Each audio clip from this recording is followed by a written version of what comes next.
besties, welcome back to my channel. If you're new here, my name is Chavi, and if you're a returning subscriber, thank you so much for tuning in for another video. As you guys can tell by the title, today I am sharing with you 10 things that I've learned in the first 2 years of my marriage. My husband and I just celebrated our 2-year marriage anniversary February 17th, and it was a time for me to really reflect on all the things that I've learned since we've been married. And even though like we are still very much new to this, I think that we've grown so much in the amount of time that we've been together, and I feel like I've learned some very valuable lessons that I want to share. I am by no means like a relationship expert or guru, so that's not what I'm trying to give from this video, but I felt like, you know, this would be a nice little video to create. And when I created the poll in my community tab, you guys, I got the most likes on a community post than I've ever gotten. So I felt like you guys thought that this information would be valuable too. So let's get into it.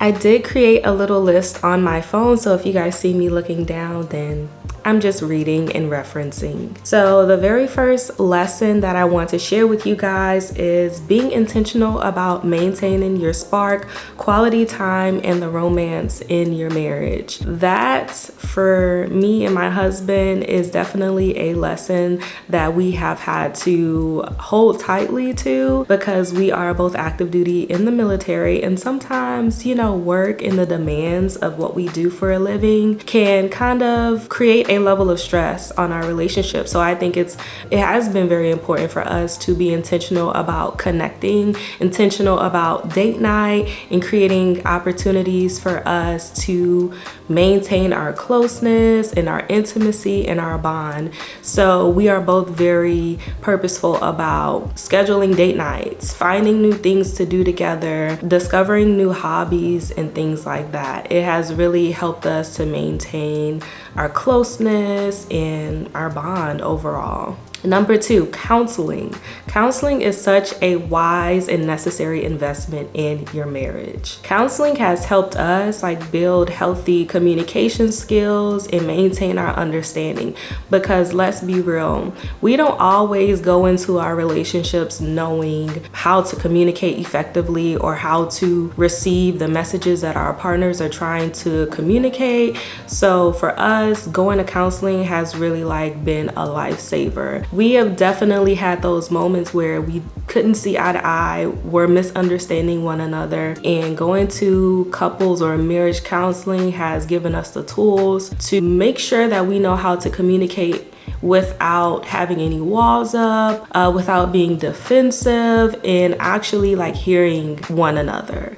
And I think it is just so vital and so important, and it is a very necessary investment that I would recommend to every married couple. I think a lot of the times when I hear about couples that are having difficulties, I'm always talking about go to counseling. Like, you need to go to counseling, because like I said, it has literally been such a lifesaver for us. Number 3, learn your partner's love language and have conversations about how you can keep their love tank full. If you have not done the 5 love languages quiz, I highly recommend. It is so vital for you to understand how your partner receives love and gives love. Believe it or not, it may not be the way that you think or you expect, and that's okay. So we both took the 5 love languages test when we were just dating. Actually, for me, my love language is quality time, and for my husband, his love language is acts of service. But quality time is also kind of up there for him as well. But that was so important for us to understand, because for me,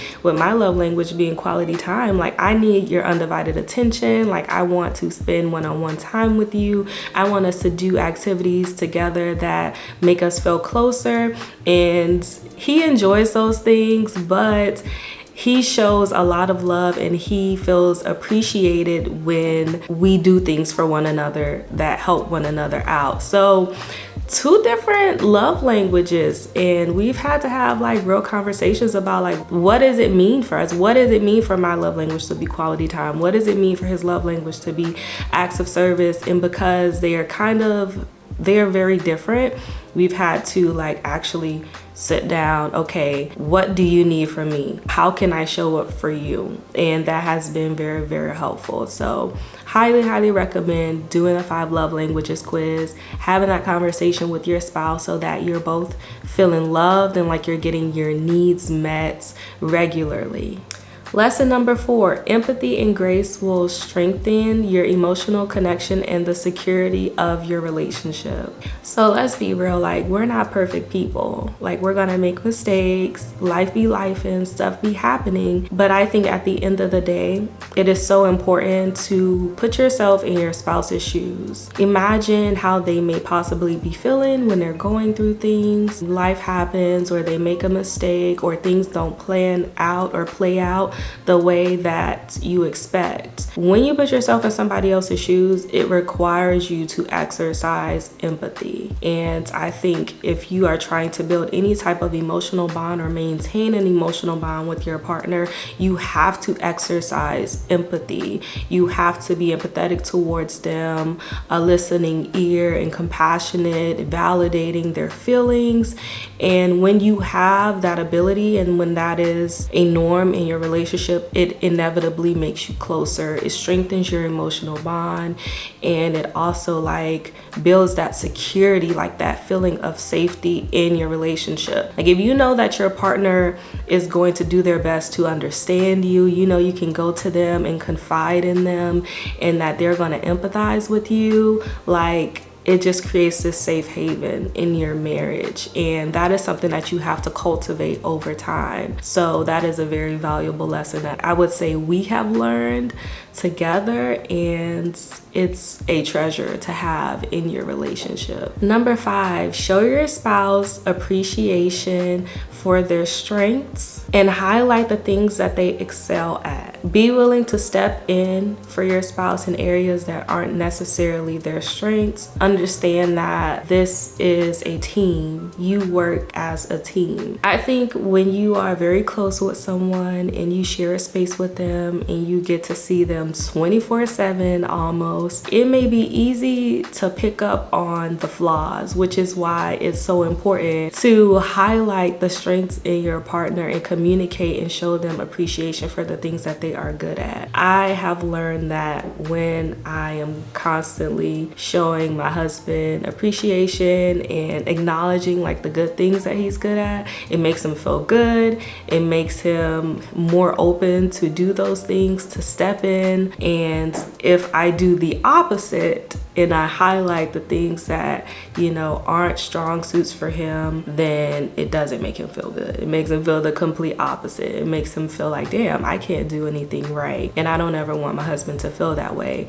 And I think that men in general, they feel good when you praise them. It's a little ego boost. And I think that is also the same for women, but I think men need it so much. They need to know that their wives appreciate them, and we recognize the things that they are good at, their strengths, and that I have learned is so very, very important for me to highlight those good things that my husband can do and not harp on the things that, you know, need improvement. And that does not mean that I can't voice that, hey, you know, can you be a little bit better about this? But I'm not going to like nag him. I try not to nag him about the things that aren't necessarily his strong suits. Number 6, never let anything outside of your marriage strengthen your foundation of trust and loyalty. In today's day and age, like there are so many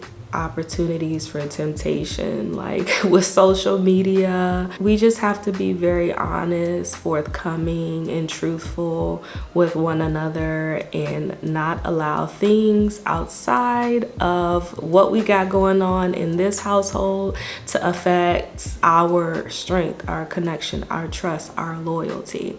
It can be temptations online, or it could be people in real life, like your family or your your friends, you don't want to ever allow any of those things to potentially make your spouse feel like they can't trust you or question your actions in any way. And I feel like this topic is pretty broad, but I hope you guys know what I'm saying.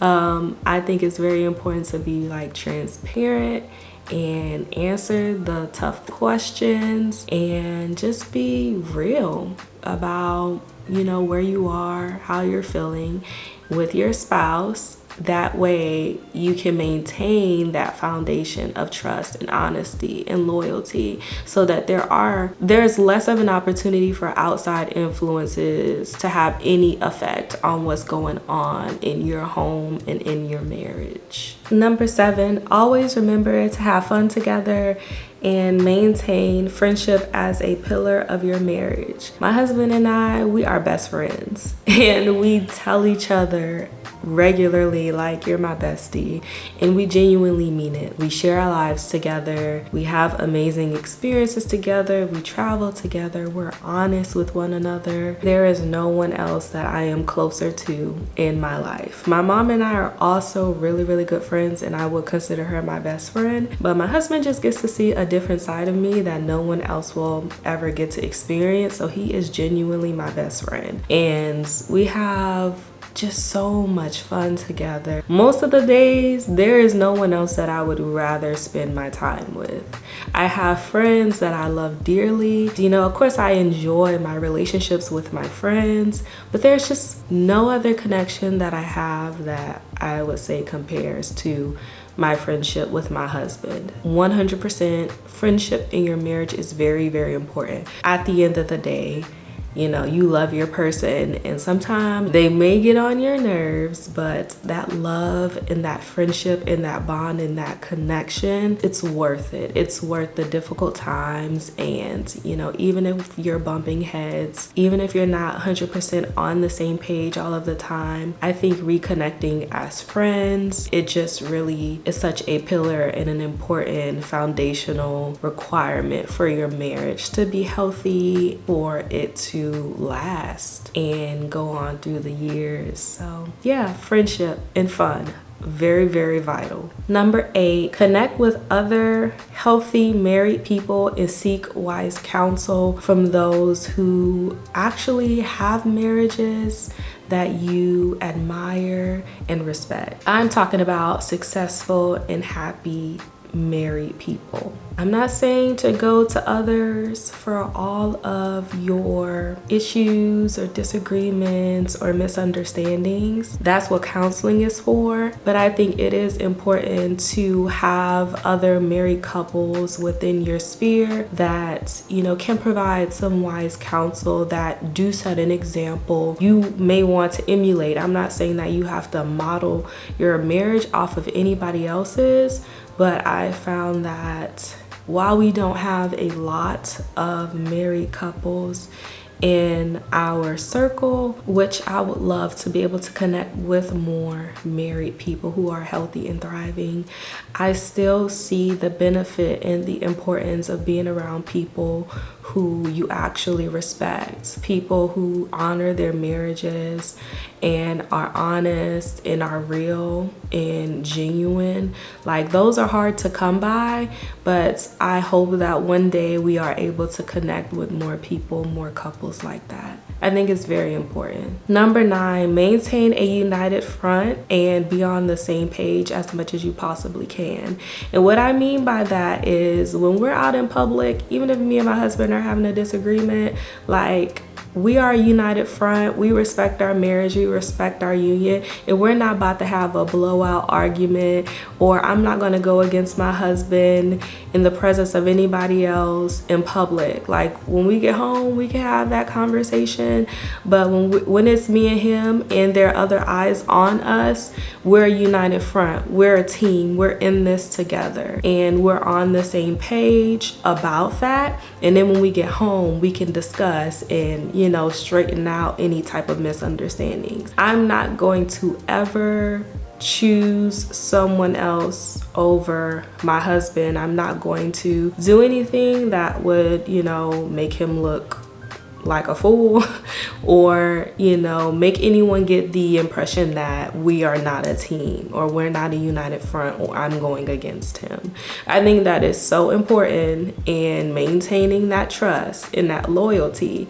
And I'm not saying that this means that you're going to agree with everything your partner ever says or does, but I think it's important to maintain that respect, especially when other people are around. You don't want to disrespect your spouse. You don't want to go against your spouse because you don't ever want anyone else to feel like they can do such. So we're always a united front in public, and we do our best to be on the same page. And if we don't agree on something publicly, then we will take a moment to step away from the scene.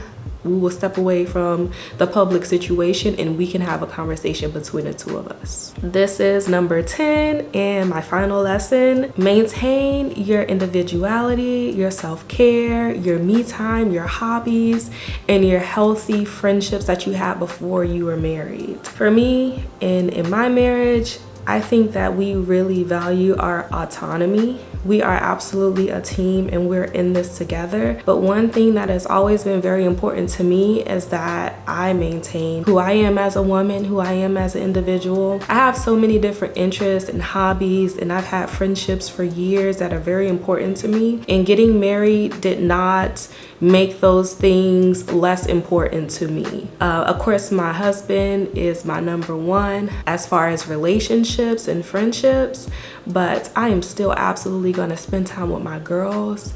I'm still gonna go out and get my nails done. I'm still gonna go out and roller skate, and I'm still going to do all those things that made me happy when I was single, that kind of molded me into who I am today. Those things still mean so much to me, and there's no necessity for me to let them go. They're all healthy. The hobbies and the things that I like to do, as well as the people that I spend my time with. And I think that is so very, very vital for us to maintain our individuality. He has his hobbies, he has his friends as well, and I respect them. And I appreciate when he spends time with his friends, and then it gives us both some alone time. You know, it gives me time to do things that I enjoy. And I think like that is necessary to maintain that healthy relationship. I do not want to be like toxically codependent on my spouse. Of course, it is very healthy to depend and expect to depend on your partner, but I think like my husband is not my end all be all. Like he is not my identity. Me being a wife is a hat that I wear, but me being a wife is not my identity, and there's so much more to me as a woman and as an individual. So I never stopped, and I never will stop doing all the things that I love, all the things that make me feel good. And it has always been very important to me to maintain me and to be me and to be happy. Like my happiness is my responsibility, so I try to be very intentional about doing all the things that bring me happiness. But that concludes this video, guys. I hope you really enjoyed it, and if you can relate to any of these lessons or if you think any of them are valuable, please let me know down in the comments. Give this video a thumbs up if you really enjoyed it, and thank you so much for tuning in once again. I'll see you later in my next video. Later, besties.